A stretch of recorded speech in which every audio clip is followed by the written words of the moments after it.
So, Linda, are you Yes, comfortable sharing with us your childhood misunderstanding? Let me see I if I can see am. what it is. Yep. Okay, I'm seeing cups. Is it a cigar? Okay, I am not sure what's happening there. So, tell me, what was your Yes. misunderstanding? I grew up in the Midwest. If you were smoking, you better hide it.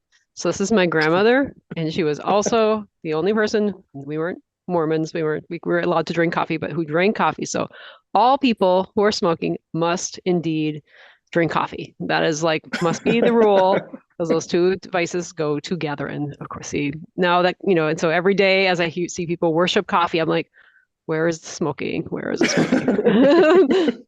Primed.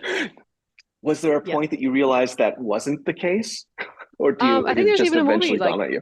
Black Coffee and Cigarettes. Like it feels like just confirmation bias that people are probably still secretly smoking or secretly drinking coffee if I'm not seeing it. So yeah, no, it never broke that association. Lovely.